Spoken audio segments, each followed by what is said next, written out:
Muito boa noite a todos. Nós vamos dar início ao nosso estudo, o mini manual do guerrilheiro urbano, de Carlos Marighella. Como disse Sun Tzu, se você conhece o seu inimigo, terá vantagens. Mas se não conhece nem seu inimigo e nem a si mesmo, perderá 100 batalhas. Sobre o autor. Carlos Marighella era filho de um operário, Augusto Marighella, que era imigrante italiano. A sua mãe foi uma baiana, Maria Rita do Nascimento, de origem Haussá. Todas as vezes que tratarmos de alguém de origem Haussá, você está falando de uma religião islamita, do islamismo. A maioria das pessoas que são negros Haussás são de origem do islamismo. Carlos Marighella nasceu na Bahia. O endereço da sua casa era na Rua do Desterro, número 9, Baixá do Sapateiro. Após ele sair da faculdade, ele foi recrutado pelo Partido Comunista, no qual ingressou numa célula, se tornando líder de célula dos condutores de bondes da cidade. Existe uma citação em um dos livros de Jorge Amado, onde ele cita o moleque Manduca, que era um codinome de Manduca da Praia, que era um bandido do Rio de Janeiro, que possuía 37 processos e que estava na clandestinidade na Bahia, trabalhando como condutor de bonde. Marighella, então, ele destaca como líder de célula e chega a ser secretário do partido e começa, então, uma grande influência sobre os movimentos estudantis a partir da Bahia. Os líderes de célula, então, foram convidados para o treinamento de guerrilha em Cuba e aqueles que se destacaram em Cuba foram para a China. Quando ele volta da China, ele escreve o mini manual do guerrilheiro urbano, baseado numa intervenção popular da República Popular da China de Mao Tse-tung. Esse manual foi traduzido em diversas línguas onde havia focos de guerrilha, então agora ele é convidado para ir para a Rússia. Quando ele volta, ele traz consigo um nome, Marighella, o Incendiário. Capítulo 1. Uma definição do guerrilheiro urbano. Carlos Marighella, ele argumenta que o Brasil estava passando por uma crise de instabilidade política. Sendo assim, era necessário uma guerra revolucionária. Na sequência, ele classifica o que vem a ser uma guerra revolucionária. Ele diz que uma guerra revolucionária se manifesta das seguintes formas. Primeiro, através da guerra de guerrilha urbana. Segundo, através da guerra psicológica. E terceiro, através da guerrilha rural. O que é uma guerra revolucionária? A guerra revolucionária é a guerra de guerrilha urbana, a guerra psicológica e a guerra de guerrilha rural. Ele acrescenta que a guerra de guerrilha urbana e a guerra psicológica, uma depende da outra. E todas as vezes que falar de guerrilha urbana, está falando de grandes cidades. Sendo assim, quando se tratar de guerrilha rural, está se falando das áreas rurais, ou áreas de mata. Percebe-se que Marighella, no primeiro parágrafo, conceitua guerra de guerrilha, e no segundo parágrafo, ele já logo traz objetivos específicos da guerrilha urbana. Ele diz que o guerrilheiro urbano é um homem que luta contra o militar e com armas e métodos não convencionais. Ele diz que o revolucionário político é um verdadeiro patriota. Ele diz que o guerrilheiro, ele é um lutador pela libertação de seu país e que é um amigo da população pela liberdade. Qual é o lema do PCC? Justiça, paz e liberdade. Lembrando que a sigla PCC traz alusão a Partido Comunista de Cuba. Não aqui no Brasil, mas no topo da guerrilha urbana. Onde age o guerrilheiro urbano? Ele diz que a área na qual o guerrilheiro urbano atua são nas grandes cidades brasileiras. Falou de guerrilheiro urbano, lembro de capitais.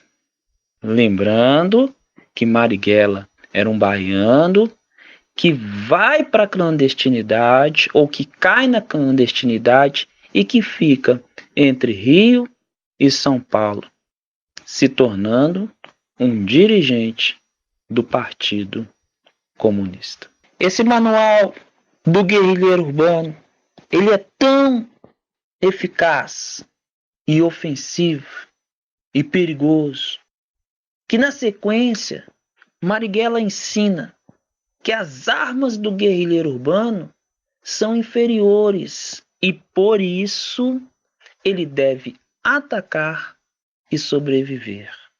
Marighella, ele entusiasma, incentiva, motiva o ataque a quartéis.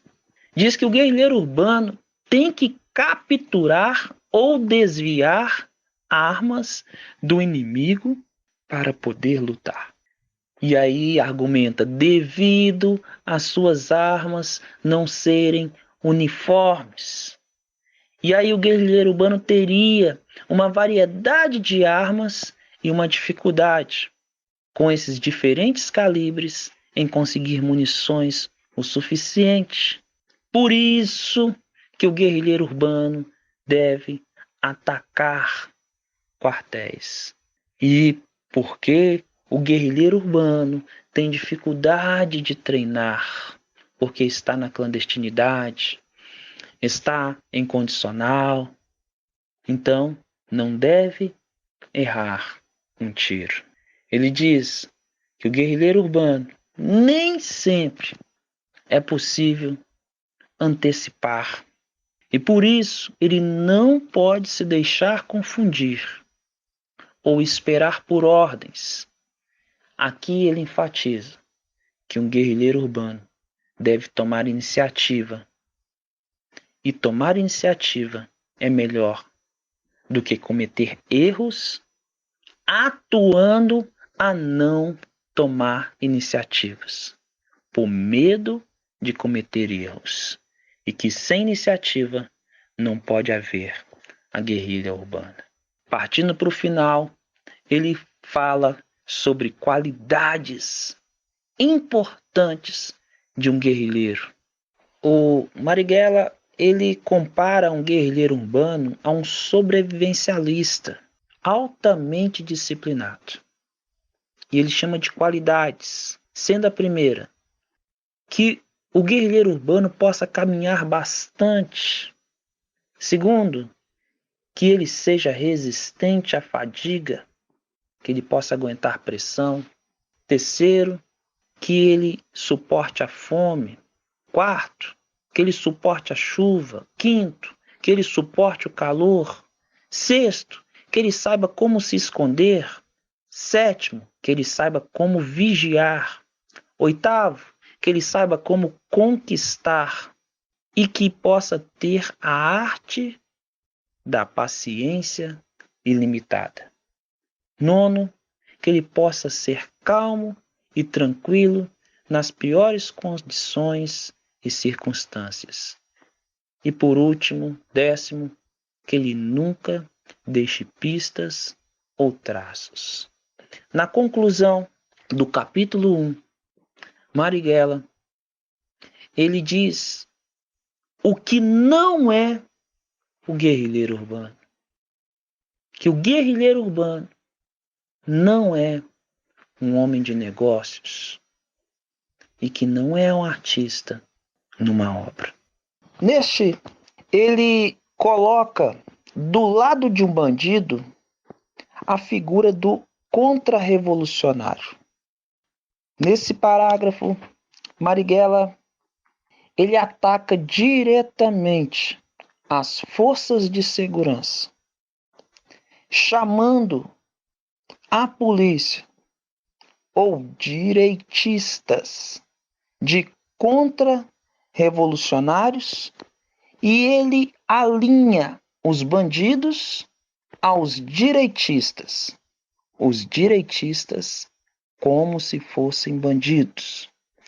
Ele faz um apontamento de possíveis milícias. Ele diz que existe uma figura que também opera no ambiente urbano, e estes são os contra-revolucionários direitistas, que criam confusão, assaltam bancos, jogam bombas, sequestram, assassinam, cometem crimes mais atrozes e imagináveis do que os guerrilheiros urbanos. Os sacerdotes revolucionários, os estudantes e os cidadãos que se opõem ao fascismo e buscam a liberdade. Ele diz que os direitistas é que cometem assaltos. Ele diz que as forças de segurança é que cometem confusão, é que jogam bombas. Eles não. Existe uma máxima da esquerda que ensina: conte uma mentira 100 vezes e ela se parecerá verdade. Marighella, ele está fazendo nesse parágrafo uma lavagem cerebral, aonde ele ataca com sofismas os seus recrutados, que começam a acreditar que a polícia é um inimigo, e ele chama a polícia de bandido e o guerrilheiro de herói. Ele traz aqui o tópico frasal do capítulo 1. Ele traz aqui o objetivo específico do capítulo 1. Ele diz, entre aspas, o trabalho principal do guerrilheiro urbano é distrair, cansar e desmoralizar militares. Fecha aspas. Fica bem claro, em analogia aos dias atuais, que este manual está sendo usado na íntegra a fim de desmoralizar as nossas forças de segurança e principalmente as nossas forças auxiliares. Marighella faz uma homenagem, uma referência elogiosa aos presos do DOPS. E quando ele vai falar dos presos do DOPS, ele os chama de heróis. Mas quando ele vai falar do DOPS, ele cita também o Exército, a Marinha e a Aeronáutica. É como se ele estivesse falando do DOPS e do DOI. Nós precisamos entender os papéis do DOPS e do DOI para entender esse ataque direto que Marighella fundamenta no mini manual do guerrilheiro urbano para combater o inimigo, no qual ele chama de inimigo o DOPS, o DOI, o Exército, a Marinha e a Aeronáutica. E quem era o DOPS? Também chamado de Departamento de Ordem Política e Social. Esse departamento foi criado no dia 30 de dezembro de 1924, durante a Revolução de 64, no Estado Novo. Ele foi registrado e em 17 de abril de 1928 houve uma lei que oficializou, lei essa 2304, segundo terceiro, negativo quarto, que tratava de reorganizar as polícias de Estado. Sabe-se que na década de 40 até 1969, o DOPS ele estava como delegacia de ordem política e depois de ordem social, de estrangeiros, de ordem econômica, de armas, explosivos e que depois veio a ser o serviço secreto. A delegacia de ordem social era responsável por investigar todos os tipos de movimentos sociais, como greves, campanhas, associações, amigos de bairro, fiscalizava ações de sindicatos, dos trabalhadores organizados, produzindo inquéritos, relatórios, prontuários de presos, investigava movimentos das cidades, na área rural. As polícias ficavam no cargo de delegacia especializada para investigar movimentos sociais. Quem é que faz isso hoje? A ABIN. E aí nós verificamos um outro departamento que Marighella não soube fundamentar, no qual se chamou DOI-CODE, que trabalhava junto com o DOPS. O DOI-CODE era o destacamento de operações e de informação. Então, o DOI, Departamento de Operações de Informação. O CODE, Centro de Informações de Defesa Interna. Era um órgão subordinado ao Exército de inteligência junto ao governo, por causa do eminente ataque comunista de expropriadores e explosivistas, que se chamava guerrilha urbana. Ameaçavam diretamente a segurança e a soberania nacional. Quem comandava o DOI-CODE? Carlos Alberto Brilhante Ustra. Por isso que ele é tão atacado pela Comissão da Verdade. Sabe-se que durante o comando de Brilhante Ustra no DOI, passaram mais de 2.000 presos na mão dele. Eu não posso deixar de citar dois referenciais no DOPS. O delegado Sérgio Paranhos Fleury e o doutor Romeu Tuma. Romeu Tuma era responsável em investigar a guerrilha urbana, enquanto Sebastião Curió, o major Sebastião Curió, do DOI, da inteligência do Exército, do CIE, era responsável em combater a guerrilha rural e por operações no Araguaia. Houve vezes, da mesma forma que a guerrilha urbana caminha junto com a guerrilha rural, quem investigava a guerrilha urbana tinha que trabalhar junto com quem combatia a guerrilha rural. Romeu Turma e Sebastião Curió tiveram diversas operações juntos. Na sequência, ele enfatiza a importância que o guerrilheiro urbano tem que ter um mínimo de entendimento político. E ele faz uma indicação de alguns livros de guerrilha para que o guerrilheiro urbano possa, sim, buscar conhecimento e se fundamentar.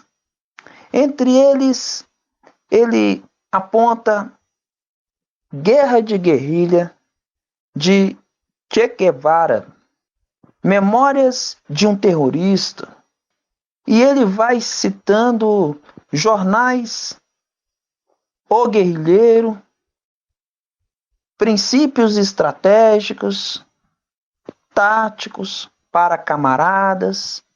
Então ele vai indicando, e aqui ele demonstra que existe um vasto material para que a esquerda possa se fundamentar. Ele diz que o guerrilheiro urbano ele é caracterizado por uma valentia e, acima de tudo, por uma natureza de tomar decisões, ou decisiva. E que um guerrilheiro urbano tem que ser bom taticamente. A linguagem que ele desenvolve é uma linguagem técnica e ele exige que o guerrilheiro urbano seja técnico, com habilidades táticas preparatórias para compensar o fato que um guerrilheiro urbano não tem quantidades suficientes de armas, de munições e de uma equipe formada. E para isso, ele tem que se compensar com uma disciplina de corpo. Ele está falando ali de artes marciais. E ele sempre argumenta com uma técnica de projeção, de transferência, argumentando, sempre colocando a culpa nos militares, dizendo: os militares, eles têm armas, o guerrilheiro urbano não tem. Por quê? Porque o guerrilheiro urbano, geralmente, quando está em liberdade, está em liberdade condicional. Por isso que o guerrilheiro urbano tem que usar documentos falsos. Marighella, o guerrilheiro urbano, ele era um vitimista. Percebemos que o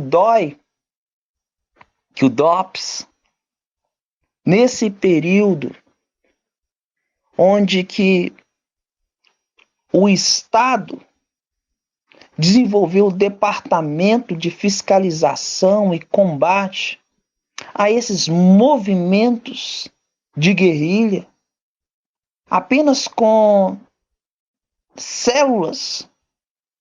Exatamente. O DOPS trabalhava com células. Cada célula possuía um Fusca e um rádio. Cada delegacia tinha um máximo de 12 células. E esta era a forma de identificar, neutralizar e destruir a guerrilha.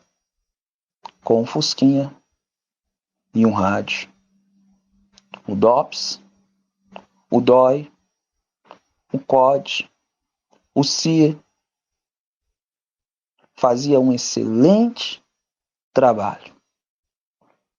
Verificamos aqui, então, que quando o general Mourão cita Brilhante Ustra, ele não estava fazendo ali uma idolatria à figura do morto Brilhante Ustra. Ele estava nos apontando que ao Estado é dever promover a segurança. E tendo em vista que o Brasil está sob o risco eminente de uma revolução e de um ataque comunista com uma intervenção estrangeira auxiliada por inimigos internos, cabia ao Estado identificar, mapear, neutralizar estas forças de guerrilha urbana, da mesma forma que Brilhante Ustra, quando encabeçou esse sistema de inteligência, fez. Mas nesse momento, aquilo tudo que era obrigação do DOPS, do DOI-CODE, hoje cabe a BIM, que não está agindo como agia, identificando, neutralizando e destruindo. Porque foi captada por aqueles que estão projetando esse plano de comunização. Nesse parágrafo, Marighella, ele fundamenta numa ideologia que um terrorista e guerrilheiro é a mesma coisa. Marighella diz que um guerrilheiro e um terrorista é a mesma coisa. Entretanto, que um guerrilheiro não é um bandido. Ele faz aqui uma distinção do que não é um guerrilheiro urbano. Ele enaltece a figura de um terrorista e ele desclassifica a figura de um bandido, tentando distinguir a diferença de um guerrilheiro e de um bandido, podendo ser um guerrilheiro comparado a um terrorista, mas jamais a um bandido. Ele fala que um guerrilheiro, ele não comete assalto para si, e por isso ele é um guerrilheiro. Mas um bandido, ele comete assalto para si. Por isso, ele jamais seria um guerrilheiro. Marighella, então, está falando de fator motivador. Quando um gerenciador de crise, ele vai negociar, a primeira coisa que ele verifica, qual é o fator motivador da crise e do envolvido.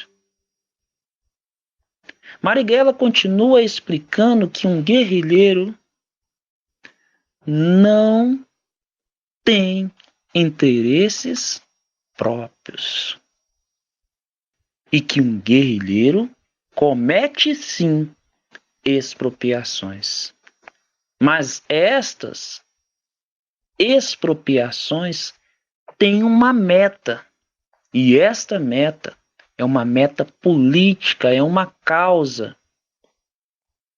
que visa atacar o governo e grandes capitalistas e imperialistas e norte-americanos. Marighella argumenta que assaltos é coisa de delinquentes. Guerrilheiros cometem expropriações. A palavra expropriação, ela é fundamentada no mini manual do guerrilheiro urbano para guerrilheiros urbanos que cometem assaltos não para si, mas para o partido. Na apresentação do mini manual do guerrilheiro urbano, ele faz em 5 parágrafos. No primeiro parágrafo, ele dedica aos presos. No segundo, aos soltos ou livres, também chamados de camaradas. No terceiro parágrafo da sua apresentação do mini manual do guerrilheiro urbano, ele trata de uma propaganda de guerra. No quarto parágrafo, ele fala sobre o revolucionário e a sua responsabilidade. No quinto parágrafo, ele traz um novo conceito de terrorismo. Então, no primeiro parágrafo, ele faz uma dedicatória em primeira instância em memória dos heróis. Então, ele substitui aí os heróis por presos e guerrilheiros urbanos que caíam nas mãos, abre aspas, dos assassinos da polícia militar, do exército, da marinha aeronáutica e também do DOPS. Instrumentos odiados pela o que ele se chama de ditadura militar.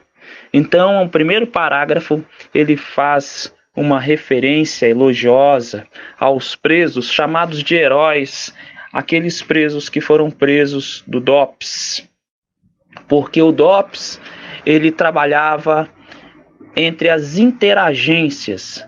No único DOPS possuía polícia militar, possuía marinha, possuía exército, possuía aeronáutica, no único departamento, e ele faz essa citação no primeiro parágrafo.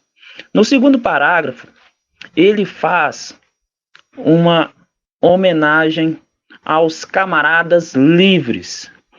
Nós já fizemos aí um estudo sobre a origem etimológica da palavra camarada, um termo utilizado tanto pela esquerda quanto pela direita e também pela caserna. Não significa que uma pessoa chame a outra de camarada que isso caracteriza que ele seja comunista. Mas, entretanto e tão logo, a palavra camarada ou companheiro, ele é muito utilizado na linguagem comunista, mas que possamos discernir e separar as coisas. Ele diz aí no segundo parágrafo da apresentação do livro Mini Manual do Guerrilheiro Urbano: cada camarada que se opõe à ditadura militar e o desejo de resistir fazendo alguma coisa, mesmo pequeno que a tarefa possa parecer. Eu desejo que todos que leram este manual e decidiram que não pode apenas permanecer inativos, sigam as instruções e junte-se à luta agora. Ele está fazendo uma chamada. E continua dizendo: eu solicito isso porque baixo qualquer teoria e qualquer circunstância, a obrigação de todo revolucionário é fazer revolução. No terceiro parágrafo, ele vem com uma propaganda de guerra, dizendo: um outro ponto importante é não somente ler esse manual aqui e agora, mas difundir seu comentário. O termo difundir, ele é muito utilizado pela inteligência, a difusão do conhecimento. E então essas terminologias nos chamam a atenção. Ele diz: um outro ponto importante não é apenas ler, mas difundir. Esta circulação será possível se aqueles que concordam com essas ideias façam cópias mimeografadas ou folhetos impressos, sendo que, neste caso, a própria luta armada será necessária.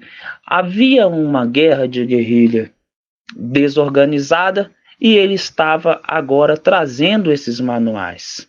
Ele estava trazendo orientações por escrito e ele estava falando sobre a importância dos revolucionários utilizar esse manual. No quarto parágrafo, ele fala sobre a importância do revolucionário sair do anonimato e assumir uma responsabilidade. E ele dizia: pois é possível uma luta armada. De maneira que certos indivíduos não terão dúvidas sobre este manual, ele diz. E podem podem fazer sem demora.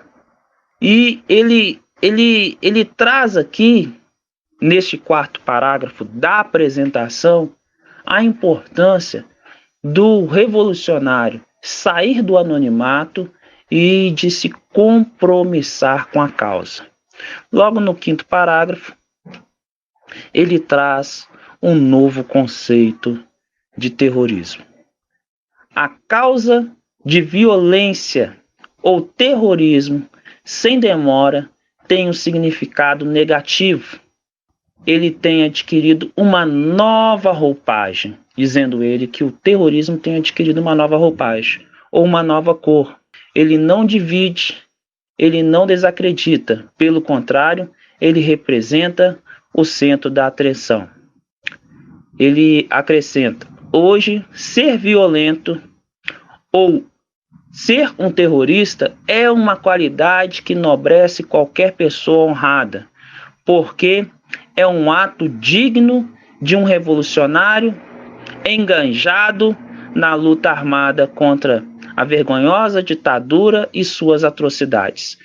O que ele traz logo na sua apresentação é uma ideologia.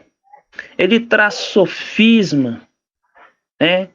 Porque ele muda o significado de terrorista, dizendo que ser terrorista é uma causa nobre, e dizendo que ser violento às vezes não é tão ruim. Esse manual ele é registrado em 1969, trazendo 13 capítulos, no qual hoje temos esta finalidade de fazer a apresentação. No primeiro capítulo, ele traz uma definição do guerrilheiro urbano. No segundo capítulo, e substituir o guerrilheiro urbano. Será ministrado pelo Campos. O terceiro capítulo, a técnica do guerrilheiro urbano. O quarto, as armas do guerrilheiro urbano. O quinto, o tiro, a razão para a existência do guerrilheiro urbano. O sexto, o grupo de fogo. Sétimo, logística do guerrilheiro urbano. Oitavo, a técnica do guerrilheiro urbano. 9, o capítulo 9 ele se divide em subcapítulos, onde ele traz a sua primeira parte, as características e técnicas da guerrilha. Na sequência, a vantagem inicial da guerrilha urbana, objetivo das ações da guerrilha urbana, sobre os tipos e natureza de modelos de ação para os guerrilheiros urbanos, como executar a ação. Termina o capítulo 9. No capítulo 10, a segurança da guerrilha. No capítulo 11, os 7 pecados da guerrilha urbana. No capítulo 12, apoio popular. E no capítulo 13, a guerrilha urbana, escola para lecionar o guerrilheiro. Ele deixa bem claro que um guerrilheiro urbano ele tem que saber caminhar em longas distâncias, que ele aguente pressão, que ele suporte fome, chuva, calor, sabendo se esconder, sabendo fazer uma campana, sabendo conquistar com paciência limitada, mantendo-se calmo, passando por situações adversas, sem deixar pistas e sem ser um homem de negócios, nem um artista numa obra. Aqui termina o primeiro capítulo do mini manual do guerrilheiro urbano.